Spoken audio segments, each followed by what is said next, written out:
Cumprimento a amada igreja com a graça e a paz do Senhor Jesus, amém? Duolingo está fazendo efeito, né? Estão cantando até em inglês agora. Oh my God. Amém. Deus continue abençoando seus servos.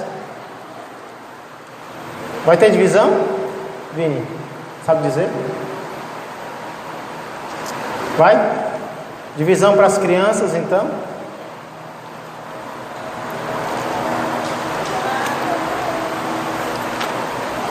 Quero convidar os amados irmãos a abrirem a Palavra de Deus no livro de Atos, capítulo de número 2. Atos dos Apóstolos, capítulo de número 2. Vamos ler os versos 42 a 47.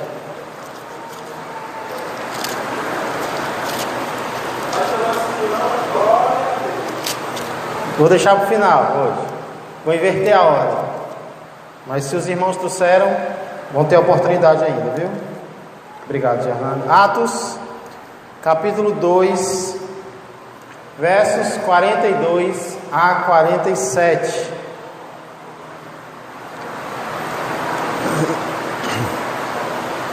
Diz assim a palavra de Deus: E perseveravam na doutrina dos apóstolos e na comunhão, no partir do pão e nas orações. Em cada alma, ou seja, em cada pessoa, havia temor, e muitos prodígios e sinais eram feitos por intermédio dos apóstolos. Todos os que creram estavam juntos e tinham tudo em comum. Vendiam as suas propriedades e bens, distribuindo o produto entre todos, à medida que alguém tinha necessidade. Diariamente perseveravam unânimes no templo, partiam pão de casa em casa e tomavam as suas refeições com alegria e singeleza de coração, louvando a Deus e contando com a simpatia de todo o povo. Enquanto isso, acrescentava-lhes o Senhor, dia a dia, os que iam sendo salvos. Pai amado e Pai querido, estamos mais uma vez, Senhor, juntos em Tua presença, e nós queremos Te agradecer, Senhor, por Te conhecermos, por conhecermos o Senhor, por sabermos quem o Senhor é e o que o Senhor fez por cada um de nós, Pai. Não temos palavras para Te render graças, para Te render louvores. Por isso estamos aqui, Senhor, para demonstrar isso, para demonstrar um coração grato a Ti. E também, Pai, para pedir que o Senhor continue falando aos nossos corações, que o Senhor continue nos dizendo sempre aquilo que nós estamos precisando ouvir como Teu povo, como Tua igreja. Abençoa este momento agora de meditação, que seja para o nosso crescimento espiritual, mas também para a nossa transformação. Tudo isso eu peço e agradeço sempre no nome do nosso amado Salvador Jesus Cristo. Amém e amém. Irmão, se fosse feita uma pesquisa com a seguinte pergunta: o que uma igreja precisa ter para ser boa? Que respostas nós ouviríamos? O que uma igreja em Pajuçara, o que uma igreja em Maracanaú, no Brasil, no mundo, precisa ter para ser uma boa igreja? Para ser uma igreja na qual você possa congregar, para a qual você possa levar a sua família. Eu creio que algumas respostas que nós ouviríamos seriam essas. Uma igreja, para ser boa, precisa ter um bom ministério de pregação e ensino. Talvez outros diriam: uma igreja, para ser boa, precisa ter um bom ministério de louvor, porque o louvor ele quebranta, o louvor ele liberta. Talvez outros iriam dizer: tem que ter um bom ministério de crianças, para que nós possamos levar as nossas crianças, o futuro da nação. Ou um bom ministério de evangelismo, para que nós possamos alcançar mais vidas. Um bom ministério de oração, um bom ministério de cura, e por aí vai. E de fato, irmãos, tudo isso que eu citei e outras coisas não podem faltar em uma igreja. Nós temos que ter todos esses ministérios. Porém, existe algo além de tudo isso que eu citei e que não pode também faltar em uma igreja. O que é, pastor? O que é, meus irmãos? Além da pregação, além do louvor, além do evangelismo, além das orações, o que é que não pode faltar em uma igreja para ela ser bíblica, para ela agradar a Deus? A união. Ou, poderíamos dizer em outras palavras, a comunhão. A comunhão dos irmãos. Comunhão essa que inclusive é citada no credo, que nós temos estudado aqui e acolá nos nossos cultos, o credo dos apóstolos. Depois da parte que fala sobre a igreja, creio na Santa Igreja Católica, que significa universal, não é aquela denominação. O credo diz assim: creio na comunhão dos santos. Você crê na comunhão da igreja? Você crê que é necessário a igreja ter comunhão? Pastor, mas o que é a comunhão? Quem pode me dizer o que é comunhão?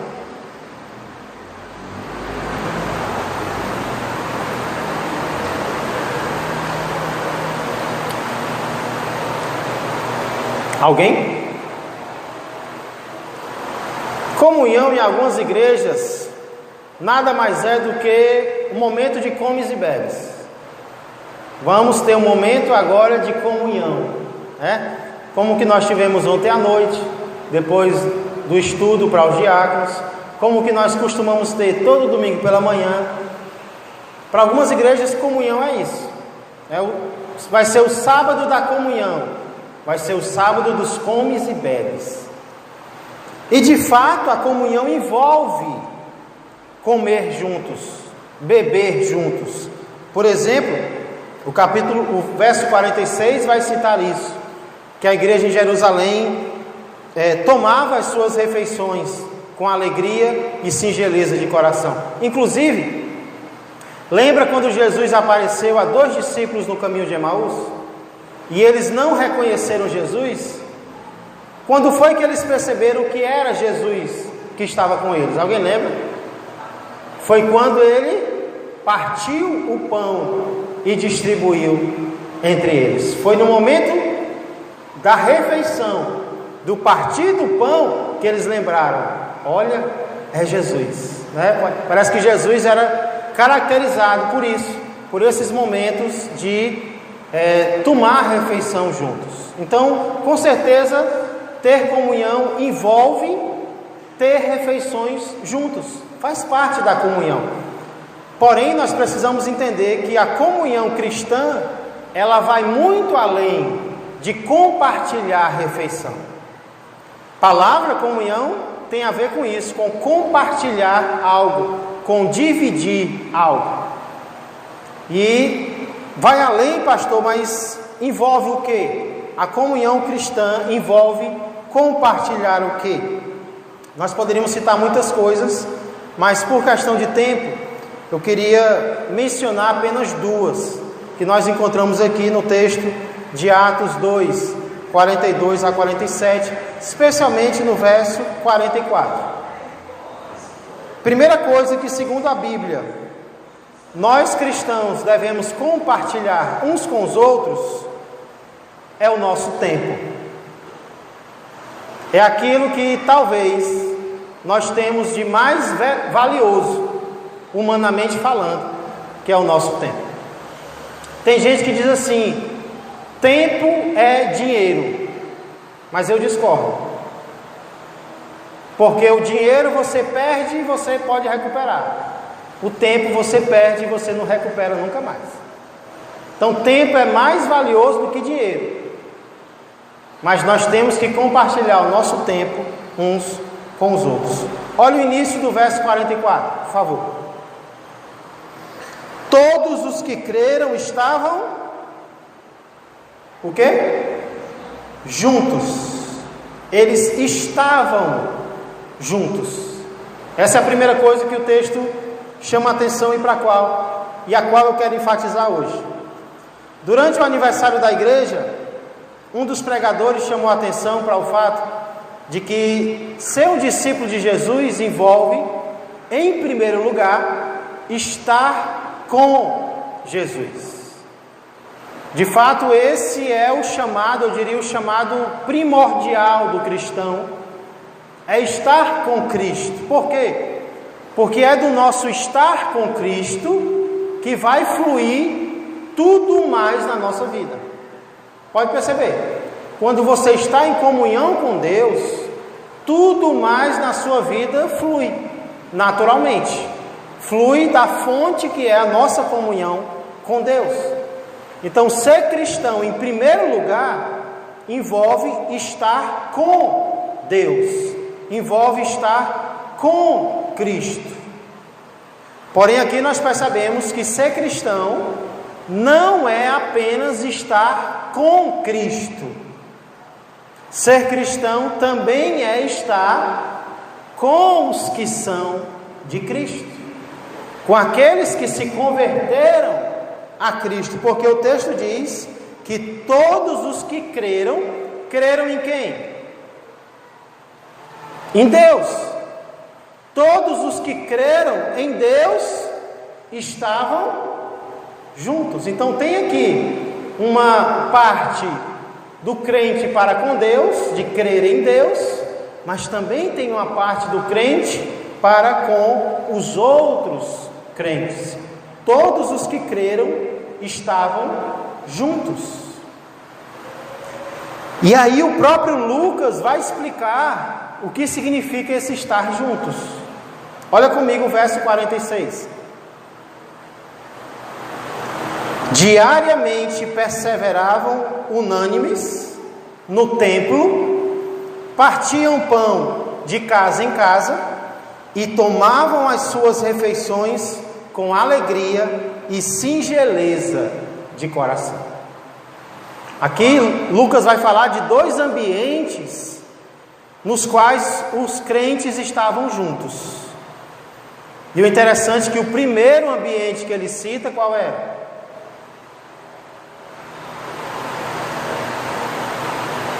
Qual é? No templo. Primeiro ambiente no qual ele diz que os que creram estavam juntos era no templo. Era o primeiro ambiente. Então, e o que é interessante também é que ele diz que era diariamente. Percebeu? Tem na sua Bíblia? A minha diz: diariamente perseveravam unânimes no templo. O que é que nós podemos dizer então, igreja, daqueles crentes que dizem que creem em Deus, mas que acham que não precisam congregar? Não, eu creio em Deus, mas esse negócio de igreja, de ir para a igreja, de congregar, de ser membro, isso aí não é para mim não. Tem crente dizendo isso hoje, né? É como o Vini está falando, eu sou a igreja. Então você tem que ler sua Bíblia, porque você não é a igreja, você faz parte da igreja. Todos os que creram estavam juntos diariamente, até mais do que nós, né? Alguns dizem que a igreja está aberta quase todo dia.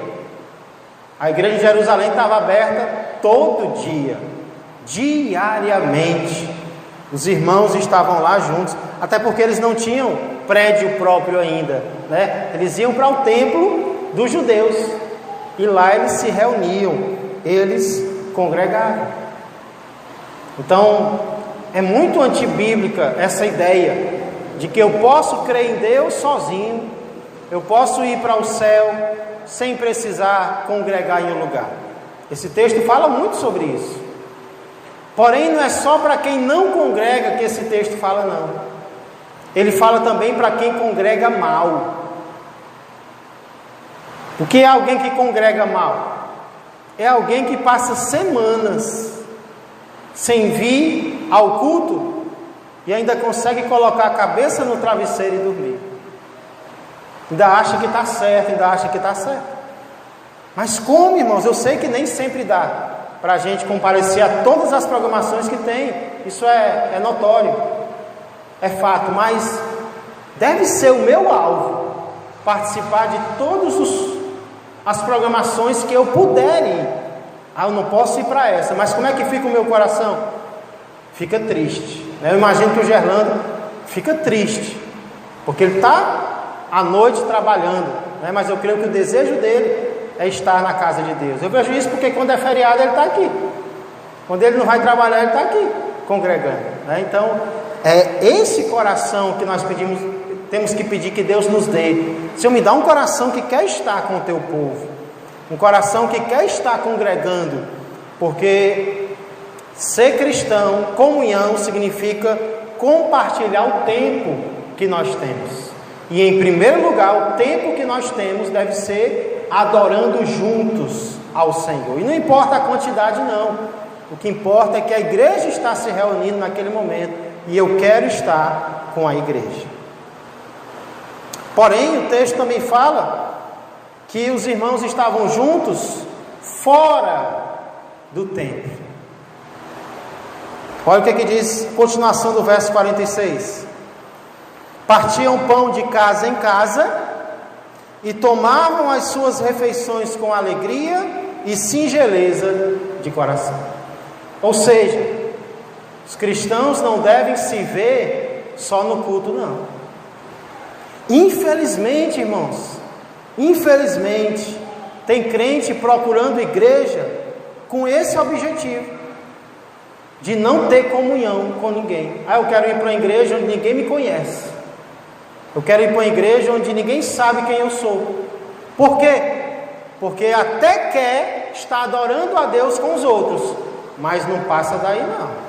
Eu não quero ninguém na minha casa, eu não quero ninguém se metendo na minha vida. A vida é minha e eu faço com ela o que eu quiser. Aqui mostra que não. Aqui mostra que os irmãos se reuniam nas casas uns dos outros, tomavam refeições nas casas uns dos outros. Interessante isso. Inclusive hoje me veio uma lembrança no Facebook. O Facebook ele fica lembrando a gente do que aconteceu 2 anos atrás, 3 anos atrás. E a lembrança foi justamente do dia em que o Vini e a Paloma foram lá em casa, foram almoçar um sábado lá em casa. Interessante, justamente hoje o Facebook trouxe essa lembrança e faz parte, irmãos, da vida cristã. Nós nos reunimos para cultuar ao Senhor e lá fora a gente continuar tendo comunhão, de preferência com pessoas diferentes, porque aqui diz que era de casa em casa, Havia aquele rodízio de panela, não era sempre o mesmo grupo, mas pessoas diferentes. Você ia na casa do irmão, o irmão vinha na sua casa e tinha aquela comunhão também fora da igreja. Então, irmãos, aqui nós vemos que a palavra de Deus, ela tira da boca do crente a seguinte frase: a vida é minha. Quando você vira crente, isso não te pertence mais. A vida não é só sua. Você agora vai ter que compartilhar a sua vida. Eu vou ter que compartilhar a minha vida. Eu vou ter que passar horas e horas com outras pessoas. Inclusive, isso está de acordo com o que Jesus fazia. Lembra que Jesus passava muitas horas sozinho com o Pai? Nós também temos que passar, não temos? Muitas horas sós. Tem hora que a gente tem que ficar sozinho, tem hora que a gente tem que ficar sozinho com Deus. Mas Jesus também passava muitas horas com os outros, publicamente ensinando, adorando a Deus, mas também às vezes dentro de casa com seus discípulos, ensinando, partindo o pão com eles. Então, o que eu diria? Ter comunhão compartilhar o tempo com o povo de Deus é seguir o exemplo de Jesus.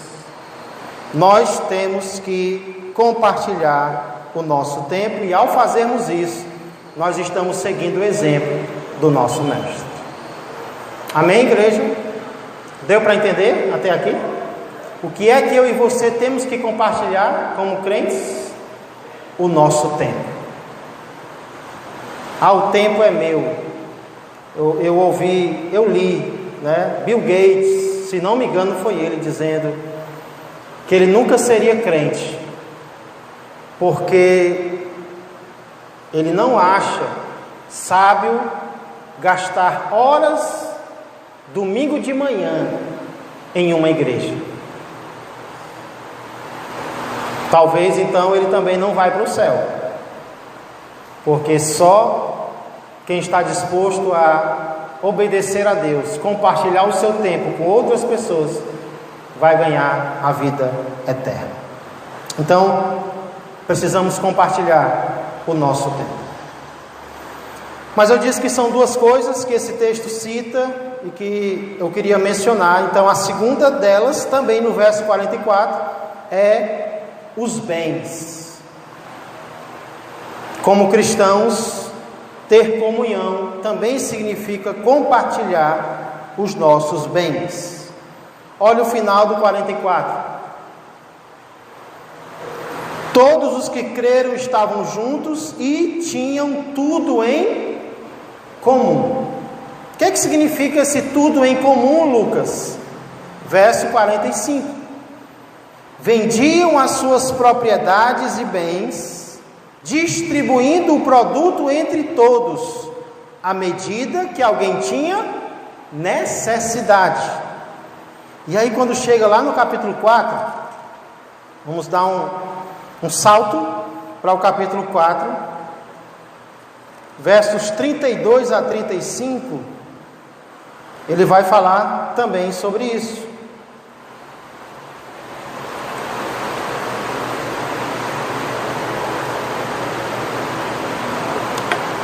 Atos 4, 32 a 35, diz assim: da multidão dos que creram era o coração e a alma. Ninguém considerava exclusivamente sua nenhuma das coisas que possuía. Tudo, porém, lhes era comum. Com grande poder, os apóstolos davam testemunho da ressurreição do Senhor Jesus, e em todos eles havia abundante graça, pois nenhum necessitado havia entre eles, porquanto os que possuíam terras ou casas, vendendo-as, traziam os valores correspondentes. Alguém que tinha muito, vendia um pouco e trazia o valor. É isso que Lucas está dizendo. E depositavam aos pés dos apóstolos. Então se distribuía a cada um à medida que alguém tinha necessidade. Lucas enfatiza muito isso, né? Alguém tinha necessidade. Não era luxo, não é porque alguém era preguiçoso, era porque alguém realmente tinha necessidade. Quem tinha mais, acabava se desfazendo daquilo e trazia para ajudar aquele que tinha menos. Isso parece um pouco com o quê, irmãos? Isso que a igreja fazia, parece um pouco com o quê? Lembra o quê para você? Alguém lembrou de alguma coisa aqui? Fala-se muito contra o comunismo, e com razão. O que é o comunismo? O comunismo é uma ideia que foi criada há muito tempo atrás, na qual o Estado, o governo, obriga as pessoas a não terem nada. Ele tira das pessoas o que elas têm e faz uma espécie de distribuição entre a população, né? Tudo é comum, nada é meu, eu não tenho nada, tudo é de todo mundo. Então isso é o comunismo. E houveram países que tentaram estabelecer o comunismo e acabaram matando muitas pessoas, né? Porque às vezes os líderes do comunismo se tornam muito ricos, eles tiram da população e acabam ficando para eles e maltratando aqueles que não concordam, aqueles que, não, mas eu conquistei. mata pessoas, né? Muitas pessoas foram mortas por causa disso.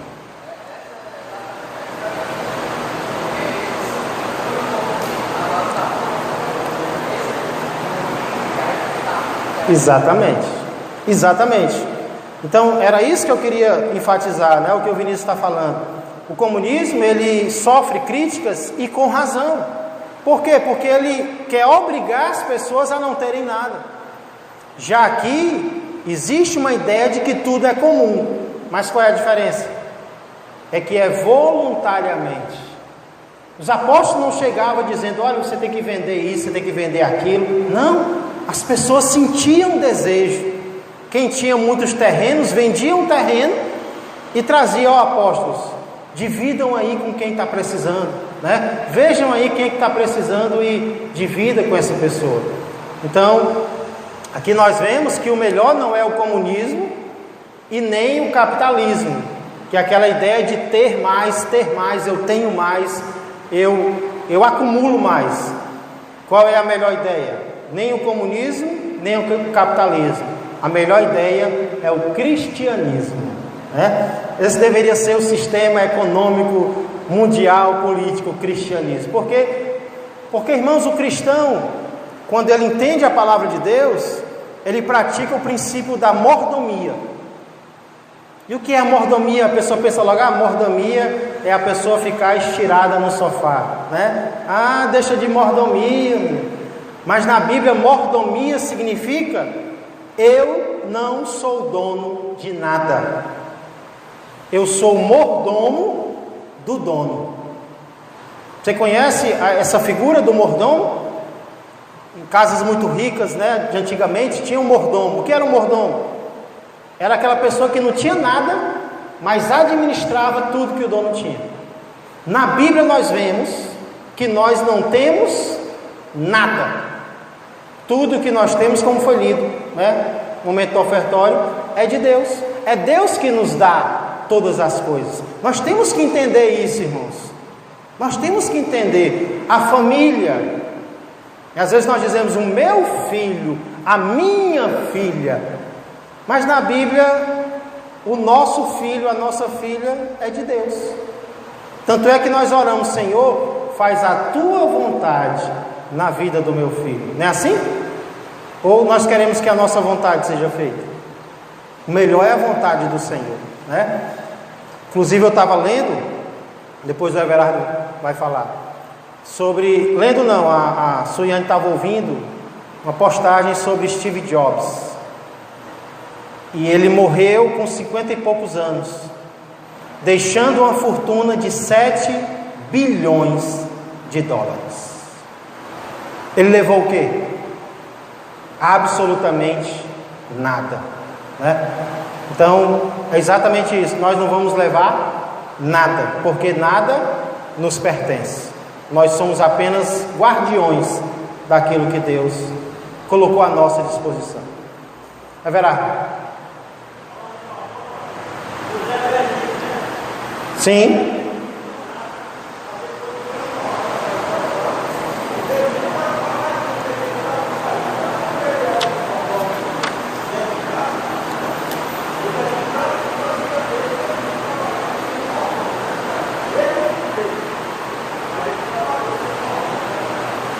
Muito bem, bom exemplo, José do Egito, né? Não era dono de nada no Egito, mas administrou muitas coisas. E porque ele entendia que ele não era dono, foi que ele se tornou um bom administrador, né? E aí, irmãos, essa ideia do cristianismo, ela de compartilhar aquilo que temos, de não ser nosso, mas colocar à disposição de Deus para o que Ele quiser que nós façamos com aquilo. Inclusive, eu achei interessante ontem a pergunta que o Leones me fez. Quando eu compartilhei acerca das salinhas, o Leones perguntou se ia precisar de cimento. E eu nem lembrava que a gente precisava rebocar. Aí eu disse, Leones, eu acho que não vai precisar de cimento não. Ele, mas não vai rebocar não, pastor? Eu disse, é mesmo, vai. Eu nem lembrava. Aí ele disse, não, pastor, é porque eu tenho aqui, eu fiz algo no terreno que ele tem, e aí sobrou umas 2 ou 3 sacas de cimento, pastor. E aí eu queria compartilhar. quando eu for, eu levo para a igreja. Interessante, irmãos, não foi algo que foi pedido, não foi algo que foi exigido, mas Deus tocou o coração do irmão para entender que aquilo que ele tinha sobrando podia ser compartilhado com a igreja. Então isso, irmãos, esse assunto, comunhão, ele falou muito ao meu coração. Falou muito ao meu coração, porque eu vejo que nós precisamos mudar muito em relação a isso, né? De estarmos juntos, mais juntos, nos cultos, fora dos cultos, de compartilharmos mesmo aquilo que Deus nos deu. Eu já vejo isso acontecendo, né? Louvado seja Deus. Tem irmão que quando tem algo, quer distribuir, quer compartilhar, né? Especialmente quando a gente lembra que foi exatamente isso que Jesus nos ensinou a fazer. Enquanto Jesus estava aqui, Ele nos ensinou muitas vezes sobre repartir, sobre compartilhar. Inclusive o milagre da multiplicação dos pães e dos peixes, antes de ser milagre da multiplicação, foi milagre da divisão. Porque antes de Jesus multiplicar, teve um menino que compartilhou. E aí Jesus mandou dividir, lembra? Mandou dividir os pães e os peixes. E quando divide, aí multiplica. Então, nós louvamos a Deus pelo que seu Filho nos ensinou acerca de ter comunhão. E eu sei, irmãos, que muitas vezes quando se fala sobre bens, principalmente, né, quando fala sobre tempo também, a ideia que se tem é que nós vamos perder alguma coisa. Ah, mas eu vou perder tempo indo para a igreja, eu vou perder tempo indo para um grupinho, eu vou perder o que eu tenho compartilhando com alguém. Mas na verdade, irmãos, nós vamos ganhar. Nós vamos ganhar, porque Deus, Ele vai nos recompensar, né? Ele recompensou essa igreja, como? O final do texto mostra que o Senhor acrescentava dia a dia os que iam sendo salvos. Então o grupo ia aumentando cada vez mais. As pessoas viam o amor deles uns para com os outros, e aí os corações eram tocados, pessoas iam se convertendo, e a igreja ia aumentando mais e mais, sem falar das recompensas celestiais. E é claro que pessoas aproveitadoras, elas sempre vão existir, né? Pessoas aproveitadoras vão existir em todo lugar, em todo tempo. Mas não é por causa de pessoas assim que nós vamos deixar de exercer o chamado de Deus na nossa vida. Não é porque tem gente que se aproveita da nossa boa fé que agora nós vamos fechar o coração para tudo e para todos. Não, agora eu não ajudo mais ninguém, porque ninguém presta, né? Não tem ninguém sincero nesse mundo. Aí já é o outro extremo. Deus tem um plano para realizar em nós e também através de nós. E aí a pergunta que eu faço é: como está a nossa igreja nesses dois quesitos? Como está a igreja Ágape no quesito compartilhar o tempo, estar junto no templo, estar juntos fora do templo? Como é que nós estamos nesse quesito? Como é que nós estamos no quesito compartilhar os bens, compartilhar as bênçãos que Deus nos deu? E a pergunta principal é: o que você pode fazer para melhorarmos isso? Que é muito fácil alguém dizer: ah, mas a igreja Ágape não sei o quê, mas está faltando isso, mas isso aqui não está. Mas o que é que você pode fazer para começar a mudar? Ah, eu posso chamar alguém para almoçar lá em casa. Eu vou chamar essa pessoa, não tenho nem muita comunhão com ela, eu vou chamar. Aí aquilo já vai criando uma corrente. Essa pessoa vai chamar outro, que vai chamar outro. E aí você vem para o culto e você, olha, eu senti sua falta no culto.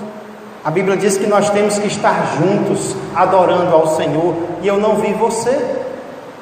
Então, eu creio que se cada um olhar o que nós podemos fazer, muita coisa vai ser mudada para a honra e glória do Senhor. E não apenas a igreja vai ser um lugar melhor, o nosso coração também será um lugar melhor para a honra e glória do Senhor. Amém? Vamos ficar de pé, vamos orar, pedindo que Deus nos ajude a praticar tudo isso que nós lemos e aprendemos hoje, que nos traga com disposição para adorar a Ele logo mais à noite na ceia do Senhor. Pai amado e Pai querido, muito obrigado, Senhor, mais uma vez pela Tua palavra. Obrigado, Senhor, pelo Teu Espírito Santo, que nos garante que nós não estamos sozinhos nessa caminhada rumo ao céu. Muito obrigado, Senhor, também pela igreja. Muitas vezes, Senhor, a igreja magoa o nosso coração. Mas como nós estudamos alguns domingos atrás na vida do apóstolo Paulo, em outros momentos a mesma igreja edifica o nosso coração. De forma que para irmos para o céu, nós precisamos uns dos outros. Nós não podemos ser crentes no Senhor sem estarmos juntos de outras pessoas. Essa ideia, Pai, ela está sendo perdida no coração de alguns que se decepcionaram com uma igreja determinada e disseram: eu não vou mais ser crente, eu não vou mais congregar. Mas quando nós abrimos a Tua palavra, Pai, essa ideia permanece no nosso coração. Ela é mais forte do que qualquer filosofia humana, criada pelos seres humanos, porque é uma ideia Tua. Então vem, Senhor, converter os nossos corações, vem nos ajudar mais e mais a nunca desistirmos do Teu propósito para as nossas vidas. Abençoa, Pai, cada um que aqui está, aqueles que estão nos acompanhando pelas redes sociais, aqueles que não puderam vir, Pai, por motivo de saúde, de trabalho, seja lá o que for, aqueles que não quiseram vir, Pai, toque em seus corações para perceberem o quão importante é adorarmos ao Senhor juntos, termos comunhão enquanto Te adoramos, dentro e fora da igreja. Sei com o restante deste dia o que quer que vá acontecer, e logo mais à noite, nosso culto de ceia, vem nos ajudar a fortalecer para podermos Te adorar como o Senhor merece. Muito obrigado por tudo, Senhor Jesus, por ter nos ensinado e praticado aquilo que nós precisamos fazer. Que sejamos ricos aos Teus olhos, Senhor, cada vez mais. Por tudo isso nós pedimos e agradecemos em Teu nome. Que a graça do Senhor Jesus, que o amor do Pai e que a comunhão do Espírito Santo permaneçam e cresçam mais e mais na vida e na família de todos vós. Um ótimo dia a todos e até a noite, se Deus quiser.